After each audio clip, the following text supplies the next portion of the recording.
And we are live? There we go. We're definitely live. Welcome to the NBA Strategy Show. It is Wednesday, December 11th. I am Josh Engleman here to break down another two-game NBA slate. I'm going to assume that you guys can hear me all right. That's what I'm hoping for, because it certainly didn't work yesterday. But we're here now.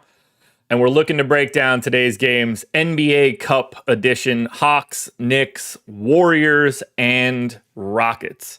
So before we get started, hit that like button, subscribe to the channel, hit the notification bell so you know when everything goes live. Follow me on Twitter at Josh Engleman. Well, we got what we wanted, I guess, yesterday. We got the OKC win, which is what I would have preferred. We got the Bucks win, which is what I would have preferred. So that works. That works. Today, I hope we get a Hawks win and a Rockets win, but we shall see. I assume the Knicks just smack Atlanta, or at least they can. But unfortunately for today, we've got a lot of injury nonsense, and that's going to be a pretty annoying part of today. And we can go over that quickly right now, just overall, before we get it started. That's the injury report. Steven, the only reason I don't is because nobody's healthy. I would have liked Orlando to upset the Bucks if they were full strength, but now I would rather make sure that like a full strength Bucks team keeps going. So today, Bogdan Bogdanovic is questionable for Atlanta. Jalen Johnson is questionable for Atlanta. Josh Hart is questionable for the Knicks. Andrew Wiggins is questionable for the Warriors. Alperen Şengün is questionable for the Rockets. So we have one dude on each team with a Q tag, and it matters. And that's going to be pretty annoying. It's going to be really annoying, honestly. So we need all of that information. Peter, there's a great take for you. The NBA Cup sucks. That's the worst take ever. Honestly. Literally the worst take ever.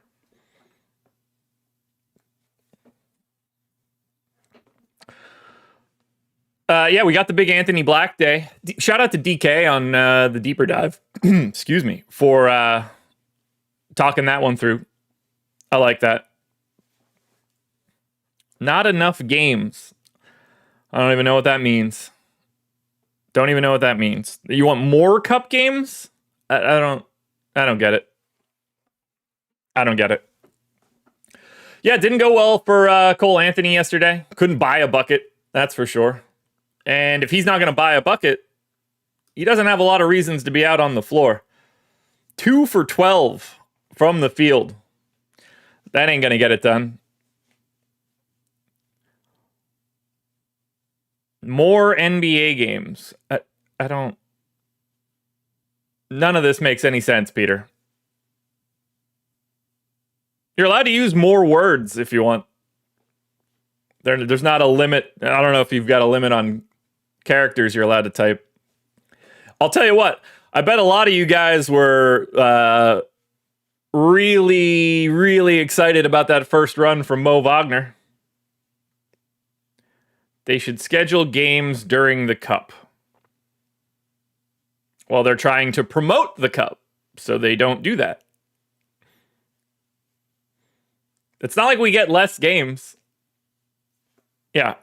It's pretty hard to schedule when you don't know where anybody's going to be.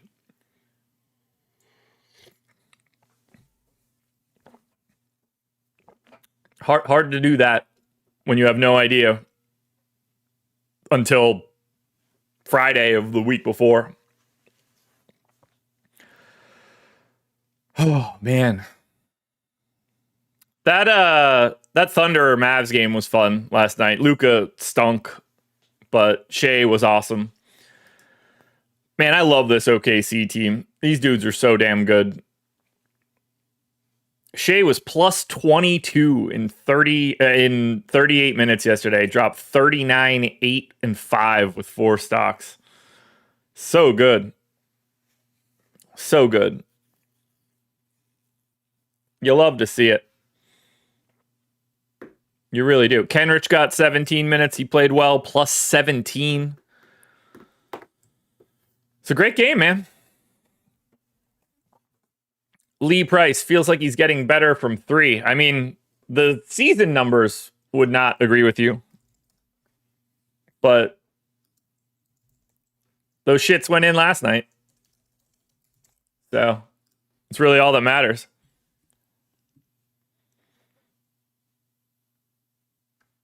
What's he shooting on the year? 34% from 3 so far this year.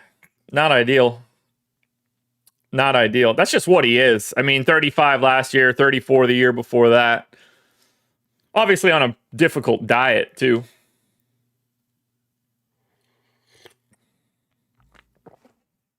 They're good, man. If we cross our fingers, we'll get lucky enough to get Oklahoma City taking on Boston at full strength in the NBA Finals. That's what we should want.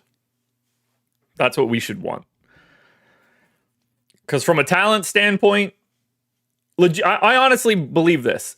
If Oklahoma City plays Boston in the finals and these teams are healthy, that'll be the best finals we've had since Cleveland, Golden State. I mean, from a talent level, it's pretty hard to get higher than that if both of those teams make the finals. They'll be two of the most successful regular season teams ever meeting in the finals. It would be great. It would be great.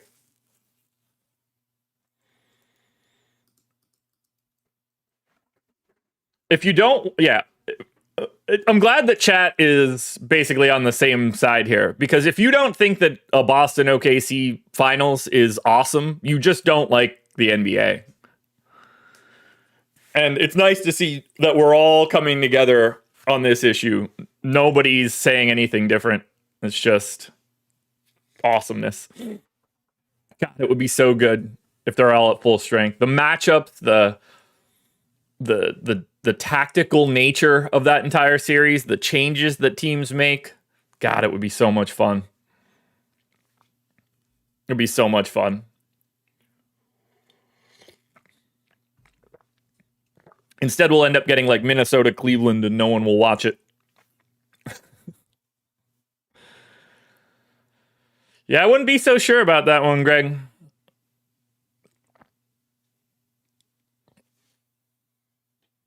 OKC not ready. I don't know how you could look at that team and think that's a true statement. Not only that, I think they're going to do something at the deadline to improve.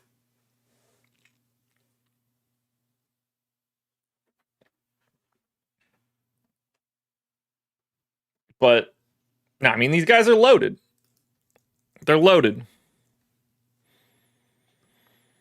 Yeah, I mean, Orlando's 2 years away. They don't have enough offense to really compete in the playoffs. They need Paolo to become what they think Paolo can be. The NBA doesn't want it. They will. They will. Who do they want? Denver? Minnesota? I mean, not a ton of other options in the West. OKC has a plus 9.2 net rating so far this year, number 1. Boston is number 2 at plus 7.7. And then Cleveland is 3rd, 2 points behind Boston. Whew. If you think Oklahoma City is still 2 years away, you're wrong. How they folded? You think they folded last year? You think they folded last year? If it wasn't for PJ Washington having the outlier series of his life, they don't even win the series. You gotta go back and re-watch everything that happened in that bad boy. Oh, by the way, now they have no Josh Giddey, but Alex Caruso and Isaiah Hartenstein. What are we talking about? These guys are loaded. Loaded. They got rid of their biggest liability last year and replaced him with one of the best on-ball defenders and a revolutionary center from last year. They're ready right now. And they might have the best coach in basketball. Can Chet stay healthy is the question, man. Coming back from a whatever the hell that injury is called, iliac fracture or something.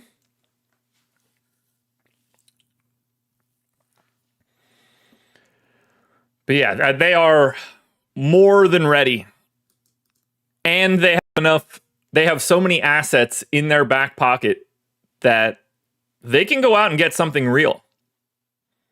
Like, think about it like this. This will be the thing.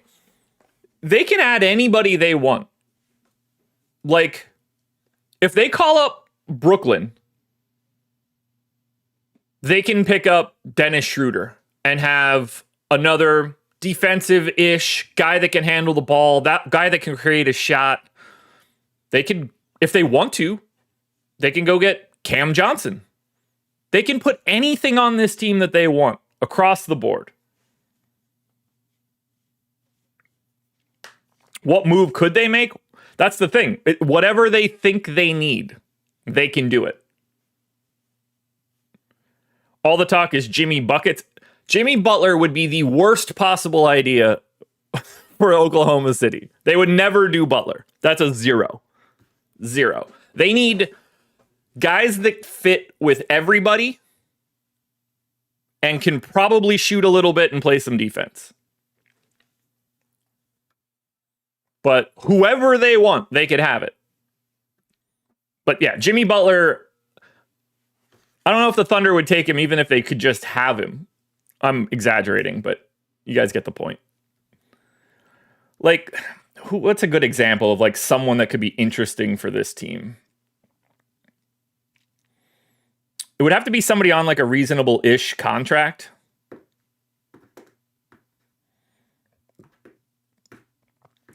Honestly, like something like this, this won't make any sense, but like if the Pacers decide that they want to get rid of TJ McConnell, can you imagine like 18 minutes of TJ McConnell where the rest of the team can do a lot of defensive work and he's just a pest? Like they need a change of pace, a different look, a different vibe, a plan B when plan A isn't working, that kind of stuff. They're not going to go big. Like somebody said, Brandon Ingram, never.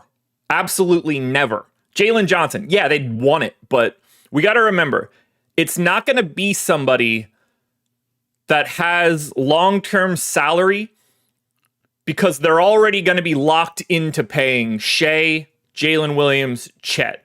It either has to be short deal, high dollar, or longer deal, low dollar.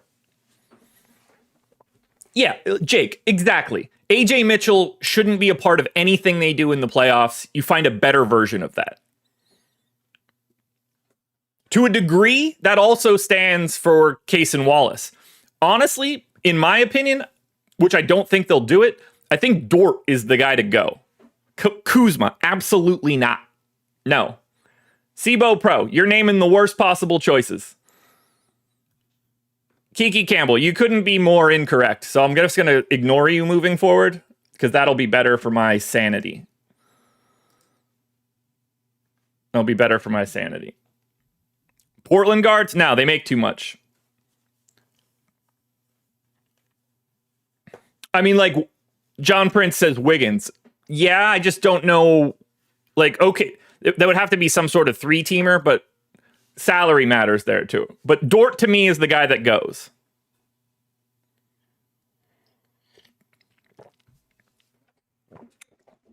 John Hamlin says they have young guys but can ball, but I only see Shea as a star. If that's all you can see, you should open up them eyes of yours. Jalen Williams is a star. Wow. Prince, I didn't think that would show up, but Dosunmu's a decent shout of like the type of guy that would be helpful. I don't hate that idea. I think they need more offense. I think they need somebody with a little bit more shot creation. But like, I'm just scrolling through. Yeah, we have so much time. Let's just scroll through it. Let's look for some guys. And then we'll get into this.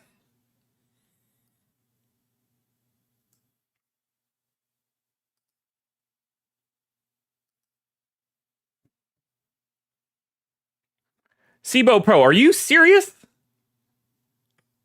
You can't be serious. These can't be actual opinions. All right, let's think about it like this. They're going to want somebody that can shoot a little bit. So let's go with somebody shooting at least 36% from three.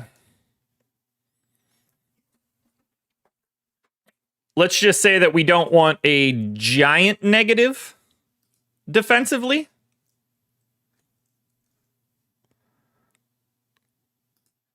So let's say greater than -1. It's going to probably have to be somebody that plays a little bit less. So let's say like less than 28 minutes a game.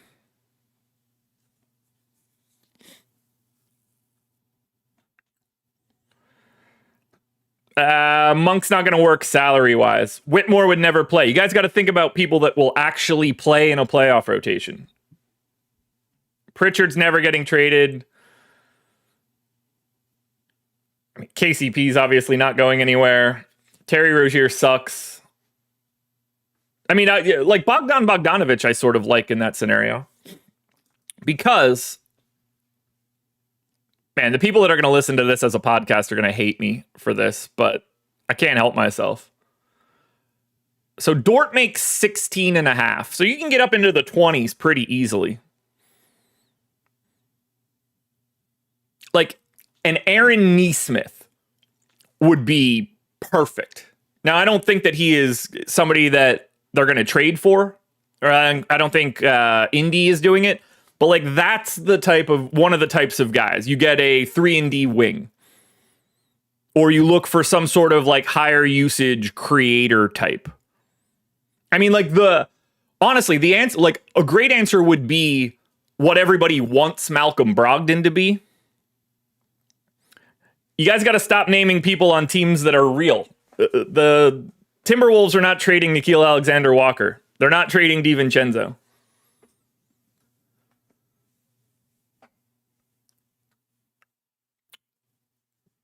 I'm just saying these are the guys that you would be looking for.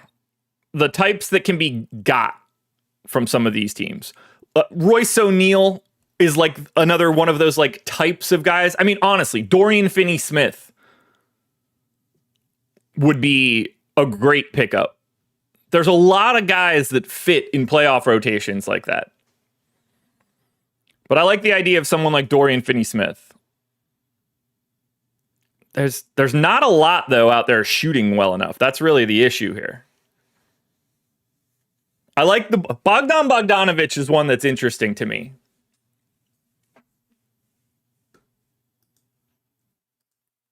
I'm not saying I would trade Dort for Nesmith.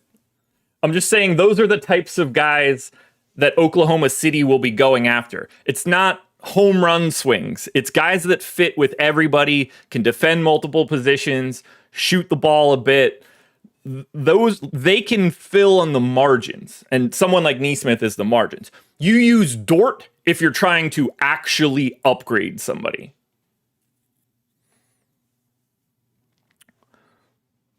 Brandon, I don't disagree, but they have unlimited resources in terms of picks to fill out for a team that is currently the favorite to win the West. You fire those bullets to whatever you can if it means you could win a title. I would trade Dort for Nesmith as well. Jeremy, I also agree that they're fine, but they're gonna do something. You have to. If you just go status quo, you're putting yourself in a bad position. You are the favorites in the West by a mile. Don't do anything that leaves you any regrets. They can trade 2 picks this year. They could trade a first for 2 different guys. Think about last year's. PJ Washington gets traded for a first. Daniel Gafford gets traded for a first. You can fill out a playoff rotation if you want to, but it's not like Dallas where they don't have future assets. Oklahoma City has billions of assets. Load up the team right now when you can. But yeah, what I personally, I would want to upgrade Dort if I could. Who that is, I don't know. Okay, so that's the first one that I actually don't hate. If he didn't have the extension, it'd be one thing, but like Kawhi would be wild. All right, we're 20 minutes in. Let's break down this slate. Here we go. Brandon, you're missing the point of this conversation. It's not the literal specifics of the way that Aaron Nesmith is currently hurt. Look, I wanted them to sign PG, but they don't have the salary space for it.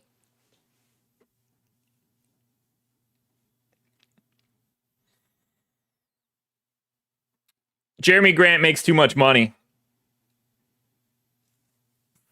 The Demon app. Jimmy Butler would be the lowest ranked person for this scenario. Big facts. Jeremy Grant is absolutely leaving Portland if Oklahoma City calls and says they want him. Guaranteed. But Jeremy Grant would also have to get pretty comfortable coming off the bench, and I don't think that's happening.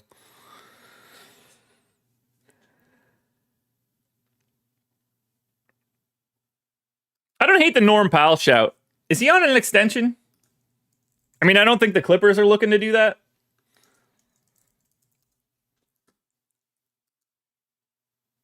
What kind of contract is Powell on? Oh, he's only on 20 and a half next year. I like that. I don't hate Norm Powell.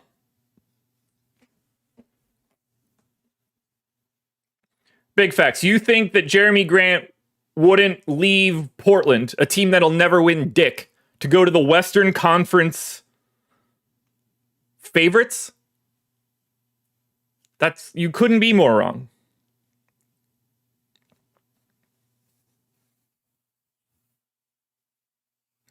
Yeah, I mean, DeAndre Hunter works. All right, speaking of DeAndre Hunter, let's get into this slate. Atlanta Hawks, 7-point dogs in New York, 236 total. So we've got a Q tag on Jalen Johnson. We've got a Q tag on Bogdan Bogdanovic. And we're getting relatively flat ownership here for Atlanta.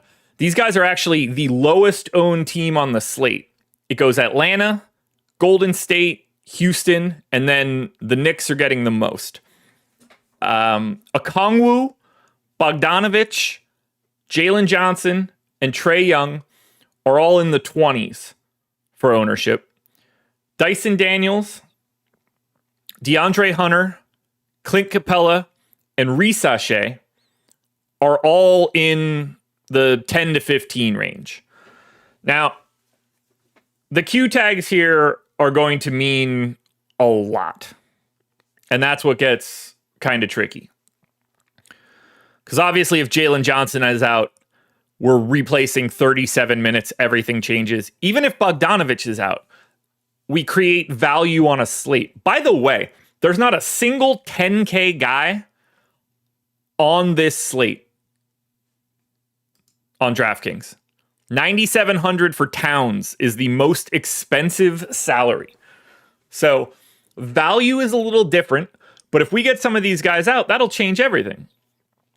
Now, as I'm looking at it, the most I got of anybody was Bogdanovic and Jalen Johnson. Not that I didn't get over on Trae at 9,400. I went 37 minutes. He's only 20% owned. It's an okay matchup for him, I guess, just because it's all going to be about whether or not he can get himself into the paint.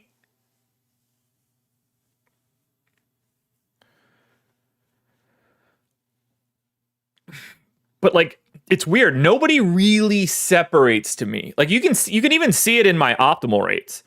28 optimal for Trae, 21% owned. 28 optimal for Jalen Johnson, 28% owned. A little bit higher optimal rates for Daniels and Hunter, but right around their ownership.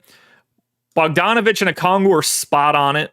Capella and Risache are spot on it. Like, honestly, outside of thinking that Dyson Daniels and DeAndre Hunter are a hair under-owned, I think all of the ownership for Atlanta, as it's currently constituted, is like perfect. Perfect. Nick, the Rockets aren't trading Amin Thompson.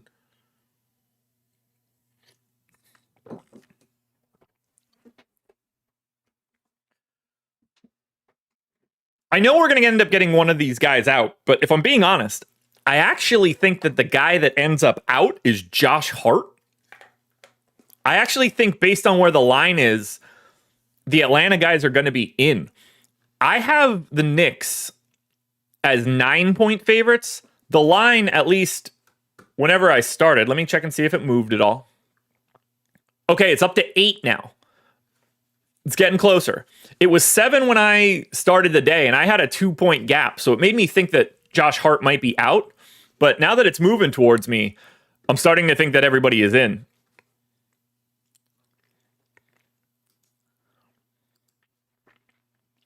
So let me bump that to 8. Slight change to projections, but nothing crazy. But yeah, I'm having a lot of trouble separating these guys from each other. Like, Okongwu has double the ownership of Clint Capella. I agree with it. He also had double the optimal rate for me. Relative to salary, Dyson Daniels and DeAndre Hunter both have very similar optimal rates, very similar boom rates.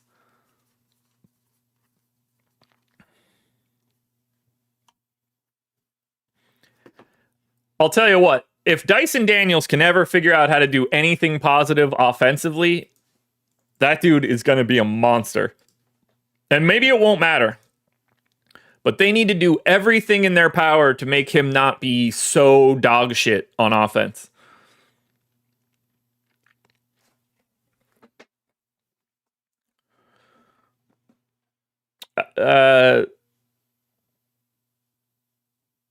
Steven, did I miss something? What's 7.5 on Caesars and BetMGM?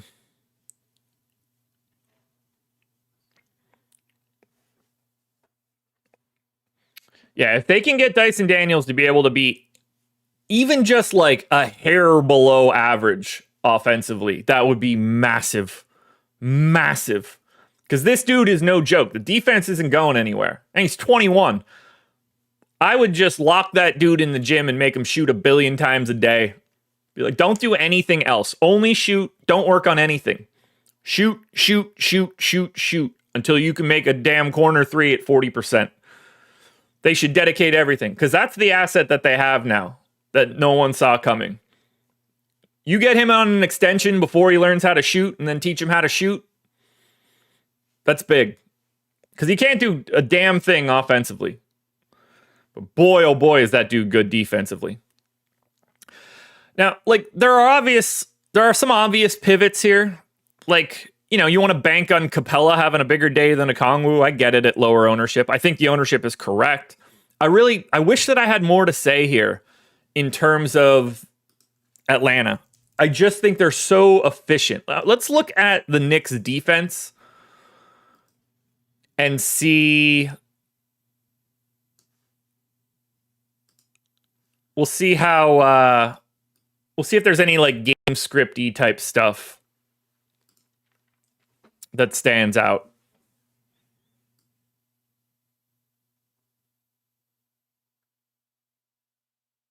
Okay, there we go.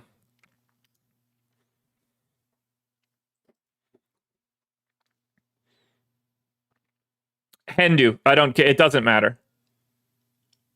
Whichever guy plays earlier in the day. When it comes to putting guys in positions, for the most part, the only thing we're talking about is making sure that the guys that play the latest are in the most swappable spots.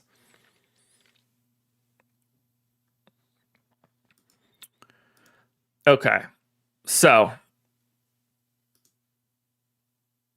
far this year, defensively for the Knicks, they don't cause a lot of turnovers. That's probably a bit of a benefit. Honestly, that's kind of weird. You would think a team with Anunoby and Bridges and Hart would be in all sorts of passing lanes, but they're 23rd in turnover rate. That's surprising to me. They do limit offensive rebounding a bit. They do limit free throws quite a bit.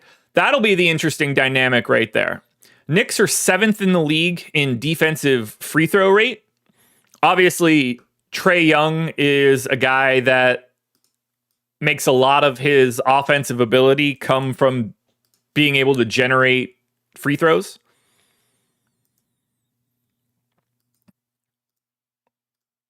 Trae is 100th percentile for so many years. He's 84th percentile in fouls drawn on the floor, 74th percentile in shooting fouls drawn.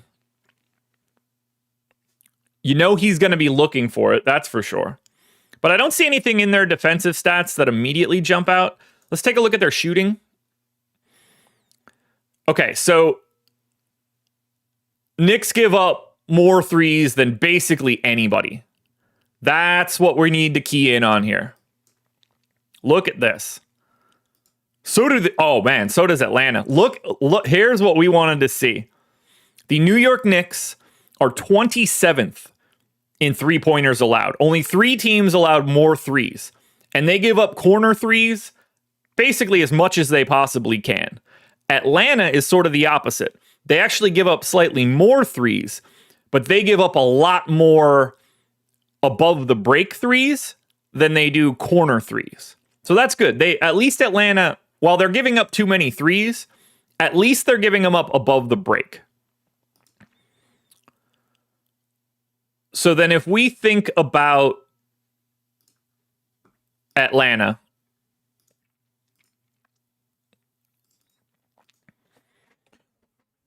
we're thinking about this game fitting Bogdan Bogdanović in a big way. 83rd percentile in above the break threes on the year. 78th percentile in three-point attempts. This is the kind of game, based on the way the Knicks stats look, where Bogdanović it's probably playing into his skill set a little bit more. Trae for sure, but not as big of a volume guy. Atlanta doesn't really get up a crazy amount of threes. Hunter, I mean, it's better than anything, but I mean, he's kind of just like average at it. To me, Bogdan Bogdanović is the guy that stands out based on the way the Knicks give up their shots. That's the interesting part to me. So that's what I'm going to say. If Bogdan Bogdanović is in, he is my favorite Atlanta play. Luckily for me, he's already tied for my most ownership. But I like the way that the game script fits Bogdanović. And in theory, he could play more. He played 29 minutes on the 6th, but then had to miss on the 8th.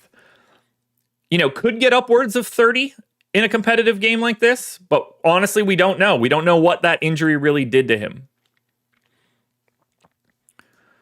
So that's sort of where I stand on Atlanta. I mean, the helpful part is if everybody's in, they don't really mess around with their rotation. Now, if we talk about the Knicks, for the Knicks, the Q tag for Josh Hart is obviously going to be huge. Yeah, S&P, you're all over that one. For anybody, S&P is going to be my text translator for chat, but he nailed it here. And yeah, for both of those things. Yeah, I think that they're not causing as many turnovers because they can just get to the rim so easily. And then corner threes is just because everybody and their brother has to try to save Towns.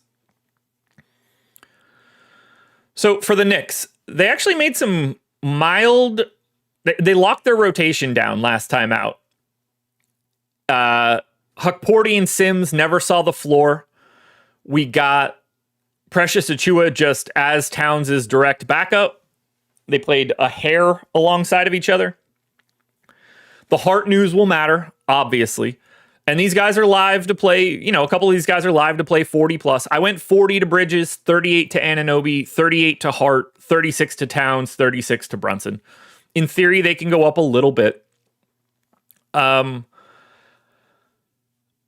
This is the team, as of right now, that's getting the most ownership. Now, that shouldn't be surprising. They're the biggest favorites on the slate. They're in the game with a total 15 points higher than Golden State and Houston. The Knicks have the most fantasy points projected to them by a lot. And you're seeing it in the ownership. 35 to Bridges, 35 to McBride, 25 to Hart, 40 to Anunoby and Towns, and 50 to Jalen Brunson. And you can see on the screen right now, I have 284% of the Knicks. The field's at 250. I'm over the field here. Look at the optimal rates that I got to for the Knicks. 40, 35, 30, 30, 40, 30. It's all in line. Now, I'm quite a bit over on Josh Hart. I don't think any of you guys are going to be all that surprised.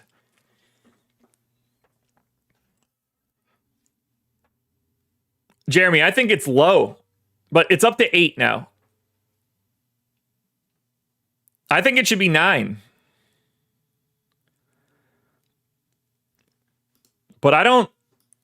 In terms of their big 6, Bridges, Anunoby, Hart, Towns, Brunson, McBride, these guys are all 30% to 40% optimal. And I don't see any...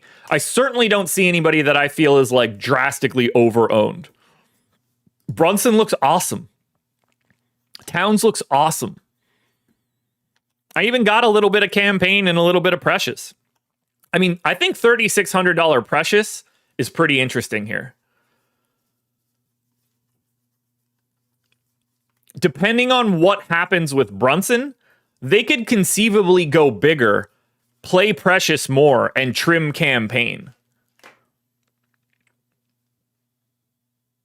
Like I can see that being something that happens here, where Campaign basically plays like 6 minutes. Those minutes go to Brunson and McBride, and you get a couple extra on Precious Achiuwa. The most I got of anybody was Towns and Brunson. I don't think saying that out loud is going to have anybody thinking, how are you getting to those dudes? Towns is 9,700 center only. Brunson is 8,500 point guard only. Both of them are in 54% of my lineups. Hart just works because of the MPE. Anunoby works because of the MPE. I mean, Bridges has been unfun. Let me grab the updated per 100 possession rates. I want to look at Bridges and see how he's changed. All right. So I need... What the fuck tab is this? Oh, yeah. BB ref. Obviously.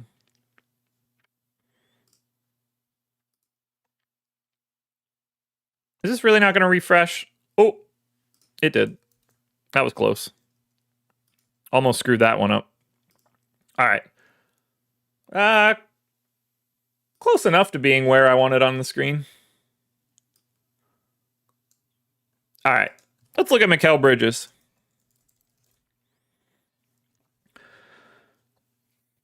Okay, I mean, never goes to the line.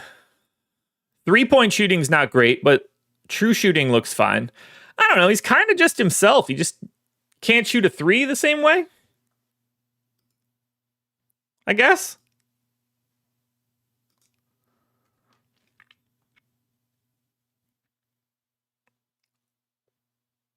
I thought he was playing a little bit worse than that. In terms of baseline stats, at least. Kepanekla, why do I think Dort is the one that should go? Because it's not Shea, Chet, or Jalen Williams, and then they don't have anybody else that makes any salary. He wins by default. You're never upgrading Shea, you're never upgrading Jalen, and you're never upgrading Chet. So you're just out of people.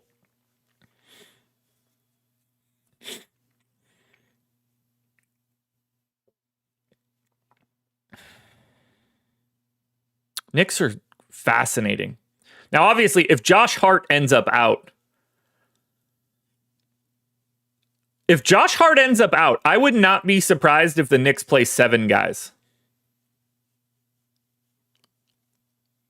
Because it's not like Huck Porty or Sims step in, and I just don't feel like he's going to throw any minutes at like Dadier or Matt Ryan. I think they might actually play 7 dudes if Josh Hart doesn't play. Which is hysterical. Who do you guys think is the best option from the Knicks?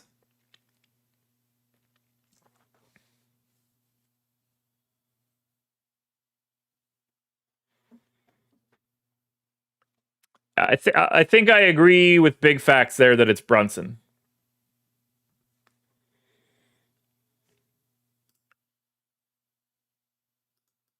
All right, let's see this. Mikal Bridges is the best corner 3-point shooter. Let's see how true that's been so far.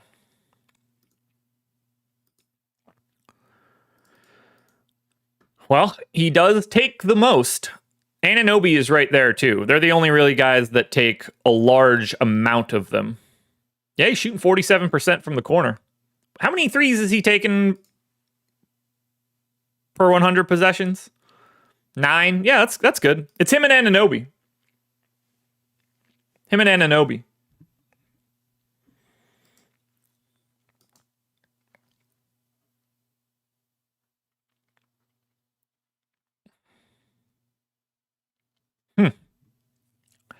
I have a sneaky suspicion that by the time this day is over, Mikal Bridges is the guy I have the most of from New York. Although it could just be that we have enough salary to pretty easily get to Brunson and Towns, and that doesn't go anywhere. So let's see. We had Brunson, Cat, OG, Towns and Brunson, McBride, OG, Towns. Maybe Anunoby's the guy that's getting slept on a little bit. I don't know. None of them are getting slept on a bit. This is the team with the most ownership, so not surprised. Let's get to game 2. Golden State Warriors. 2-point dogs in Houston. 222 total. Golden State has a Q tag on Andrew Wiggins. I think they're live to be kind of weird today, whether or not Wiggins plays. He did miss their most recent game. Golden State is the second lowest owned team. They're quite a bit ahead of Atlanta. They're basically just tied with the Houston side. We're getting 55% ownership to Jonathan Kuminga. As you can see, I matched the field there. He has the highest optimal rate for me. I think it's pretty clear that Kuminga is the best option for Golden State. The second most owned guy, though, is Kevon Looney. Looney is 4K, center only. He's in 40% of my lineups, and I have him with the second highest optimal rate. The value is there. In theory, he could play more in these bigger games, but he tends to play like 21, 22 minutes when everybody is around. That's more than enough for me based on his price tag, over a fantasy point per minute guy. Third most owned guy, which is so crazy to say, because we went Kuminga, Looney, and then it's Buddy Hield.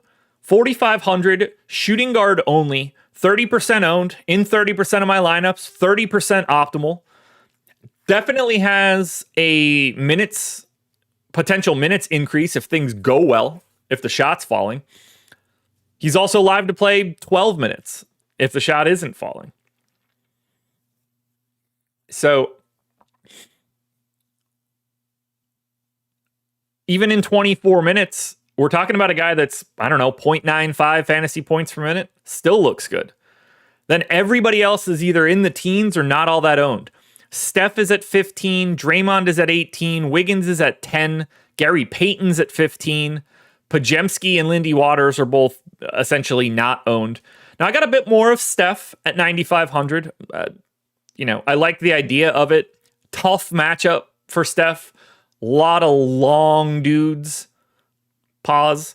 But a lot of length, a lot of defensive ability. Tough to try to get free against a Houston team. But, cup game, Golden State, Steph healthy. I'm never going to be mad about it. Draymond, I'm not all that interested in at 6,700. Looks fine. Should be around 20% owned. Wiggins, I'm not all that interested in at 6,600, even if he's in. Should be in that 10 to 15% range, but not really a priority to me. Podziemski and Waters are not really guys that I think are worth too big of a conversation. Although if I'm going anywhere, it's probably crossing my fingers on Lindy Waters, just because he's 3,500 and shooting guard small forward eligible. I'm guessing Houston is death to threes. Yeah. No team allows less threes to be taken than Houston. They're number one.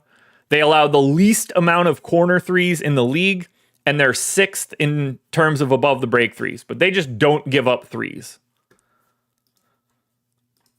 Meanwhile, Golden State's middle of the pack in shooting them. I'm guessing it's basically Steph and Hield and nobody else. Yeah, well, Lindy Waters too, but that's different. Yeah, Steph, Hield, because there's no Melton anymore. There's no Moody today. So the only people that actually really take threes are Steph and Buddy Hield, and they're running into the worst possible matchup for those threes.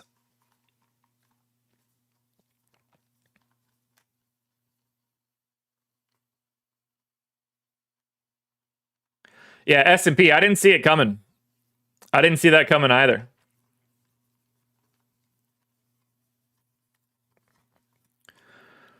Ultimately, I think Steph is probably a bit underowned at 9,500, even in this difficult matchup. And it certainly gives me pause on someone like Buddy Hield, but they might just need Hield to give any sort of spacing. If you don't have that threat out there, I'm not sure Golden State's going to be able to get to the rim. And if I had to guess, they don't do it already. Doesn't strike me as a team that gets to the rim with reckless abandon, but I'm willing to see first. Where does Golden State rank in terms of getting to the rim? Yeah, they're 23rd in shots attempted at the rim. Meanwhile, Houston does allow more shots at the rim. Man, I really don't like this for Golden State. I think that's where I'm at.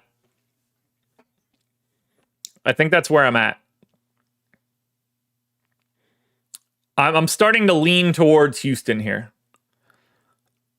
Unless Steph just is old school Steph, I think they're going to have some trouble creating enough. I think this is like their kryptonite team.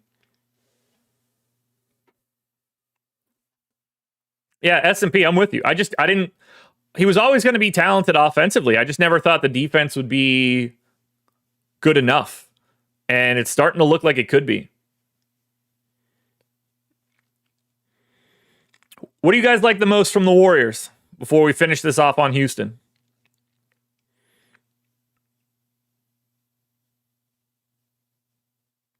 I mean, it has to be Kuminga, right?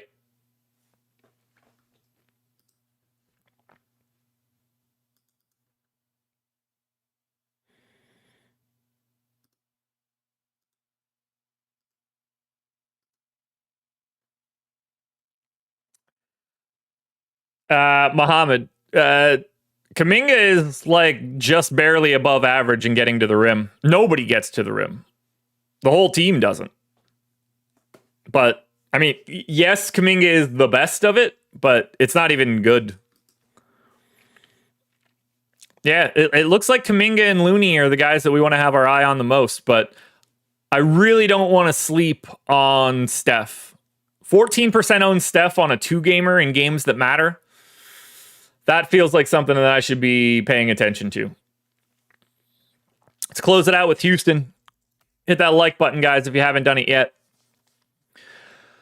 So, Houston, Q-tag Şengün, Q-tag Steven Adams. The Steven Adams one doesn't matter all that much. The Şengün one obviously does. Although, based on where the line is, it seems to me that either Şengün and Wiggins are both out or Şengün and Wiggins are both in.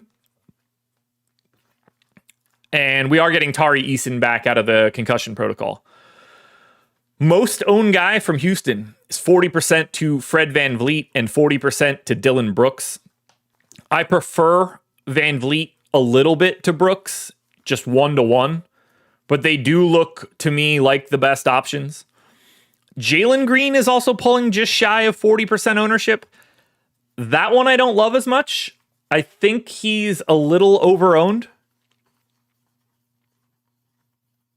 Like a little overowned. I only got to 22%. The guy that I'm most concerned about getting to is actually Şengün. 9,200, center only, 25% owned. I only got to 4%. I mean, when we're comparing Şengün, we're immediately comparing him to Karl Anthony Towns, $500 more expensive. I think Towns looks way better than Şengün here. So I've got a sneaky suspicion that I'm going to be light on Şengün.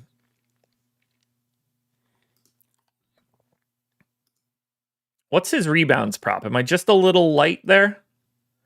10.5. No, I mean, his rebound prop is 10.5 on the dot. I got it at 10.6. I think Alperen Şengün is the most over-owned guy on the slate. I really do. I want to get Van Vliet. I want to get Dylan Brooks. And I want to get Tari Eason. 5,200, small forward, power forward. He's 30% owned. I have him 30% optimal. He's my third most owned guy. I think Eason is the third best option here.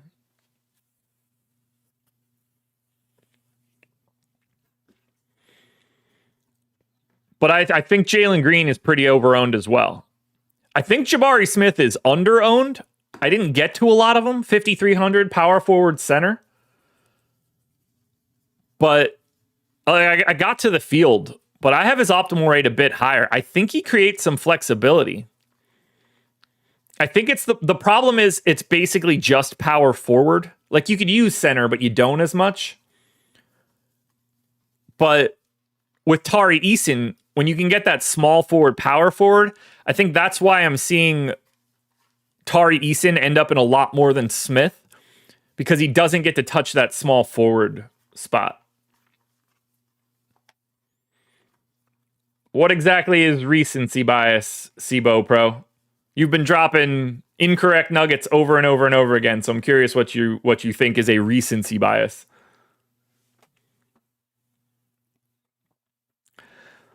Yeah, you would think S&P, unless they need to spread the floor and they want to try to pull him out a bit, make him guard a little bit more.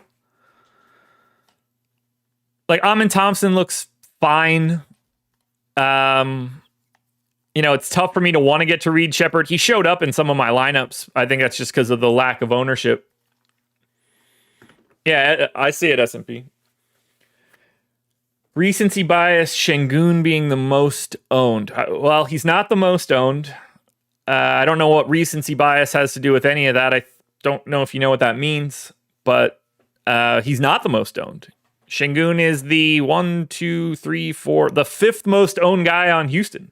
So I don't know what you're hearing, but not those words, that's for sure.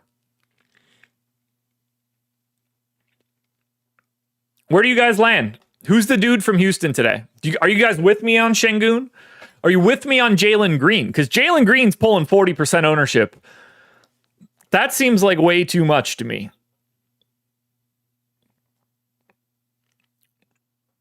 Yeah, Ryan, I like that Eason shout. He looks good here coming back. And obviously, like, flexibility and minutes for these guys are tough. Big Facts likes Jalen Green. Yeah, I'm not with you. I'm not with you.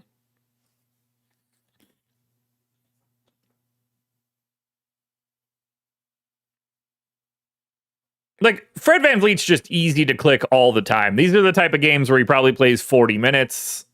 7,300 is not that crazy of a salary for him.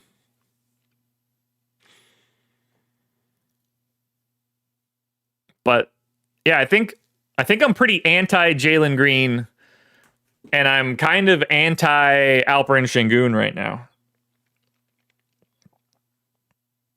All right. Schedule for the rest of the day before we get out of here. We've got NFL Strategy Show coming up next at 10 a.m. Laffy and Greg. And then tonight on the Deeper Dive, you get Eric and Spags, because I will not be on the Deeper Dive tonight. Live before lock is going to be Greg and Bellman, and they will take you all the way up until 7.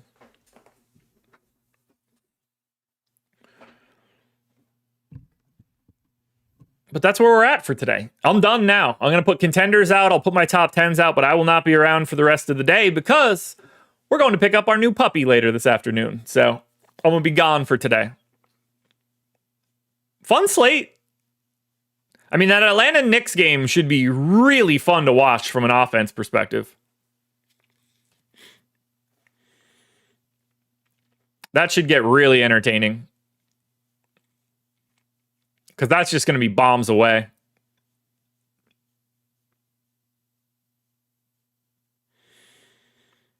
Boxer.